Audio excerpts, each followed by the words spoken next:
और बिना किसी कारण के बाहर ना निकलें। ये इसको समझना पड़ेगा, क्योंकि ये कोरोना बड़ी तेजी से बढ़ रहा है। दूसरा, कोरोना से तो लोग परेशान हैं, लेकिन भूख की समस्या भी बहुत ज़्यादा हो रही है। तो जो विदेशों में लोग फंसे हुए हैं, जो एक दूसरे प्रदेशों में लोग फंसे हुए हैं, आप समझिए कि सरकार के पास, मैंने बहुत दिन पहले एक बात आपसे कही थी कि अमीरी और गरीबी का मामला बड़े चरम सीमा पर है। मैंने कहा था कि देश के 90% गरीब एक तरफ हैं और 10% अमीर एक तरफ है। और देखिए, आप बार बार जब सरकार की, किसी भी सरकार की आप कार्रवाई देखेंगे तो आपको पता लगेगा कि ऋषिकेश से 1800 लोगों को लगभग गुजरात भेजा जाता है वीआईपी लग्जरी बसें करा के, और ऐसे ही कोटा से पढ़ने वाले बच्चों को उनके घर भेजा जाता है वापस। और दिल्ली में भी अभी कुछ टूरिस्ट बसें जो है घूमते दिखाई दी गई थी। तो मगर सवाल ये है सबसे बड़ा कि ये जो लॉकडाउन किया गया, इसको अगर जिम्मेदारी से और व्यवस्था के साथ किया जाता तो मेरे हिसाब से इतनी परेशानी ना खड़ी होती। अगर जो लोग घर जाना चाहते थे उनको सही समय से घर जाने की इजाज़त दे दी जाती, उनको समय दे दिया जाता, तो लॉकडाउन करने से पहले थोड़ा सा सिस्टमेटिक बनाया जाता, तो मेरे हिसाब से इतनी परेशानियां ना खड़ी होती। तो अचानक से लॉकडाउन के परिणाम ये हैं कि भूख की कमी से ज़्यादा लोग मर रहे हैं। एक बात और ज़रूरी कहनी पड़ेगी मुझे कि डॉक्टर्स का तो हम शुक्रिया अदा बार बार ही करते हैं, पुलिस के लोग अब शुक्रिया अदा करते हैं। कहीं कहीं देखिए, जो सही करेगा उसका शुक्रिया अदा करा जाएगा, जो गलत करेगा उसकी आलोचना भी की जाएगी। कहीं कहीं पुलिस जो है जाती कर रही है, लाठियाँ मार रही है, तो इससे नुकसान भी होता है, ये गलत है। इससे पुलिस की छवि को भी नुकसान होता है, आम आदमी को भी। जो कुछ लोगों की वजह से कुछ लोग गलत करते हैं तो उनकी वजह से सब लोगों को सुनना पड़ता है, तो ये बुरा है। मैं उनसे भी निवेदन करूंगा कि ऐसी घटनाएं ना करें। बहुत सारी जगह लोगों को लाठियां मारी गई, बिना कारण जाने पुलिस पीट रही है, ये गलत है।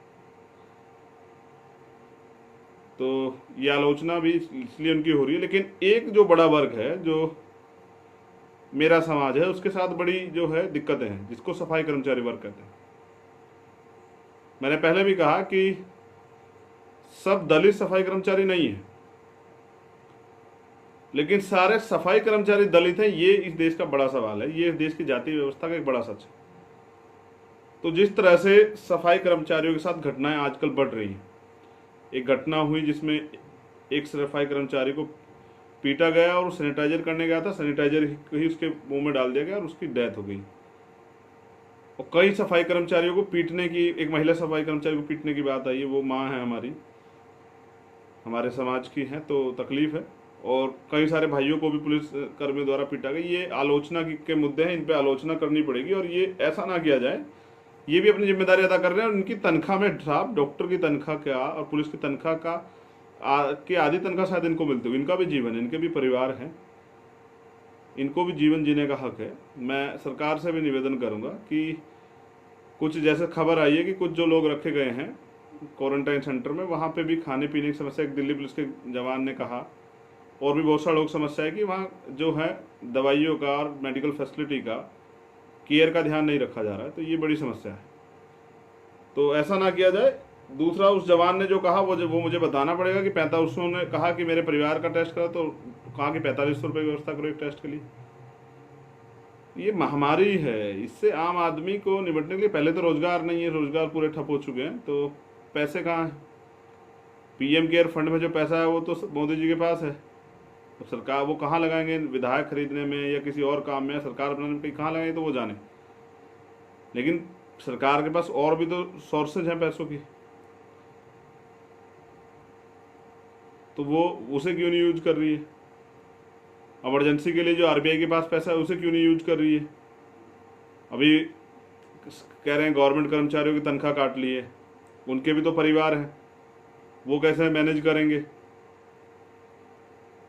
तो सरकारी कर्मचारी तो लगातार काम कर रहा है। मैं तो चाहता हूँ सभी सरकारी कर्मचारियों को आप कहिए ना कि वो भी काम पे आए, उनको भी जिम्मेदारी दीजिए, कहीं कहीं उनकी सुरक्षा का भी ध्यान रखते हैं, उनको जिम्मेदारी दीजिए, जिससे कि वो हाथ बटाए। अब मैं सरकार से एक सवाल करता हूँ, आप सब लोग भी सुने, सरकार बहुत प्राइवेट करने की पड़ी थी ना सरकार को, लगातार प्राइवेट।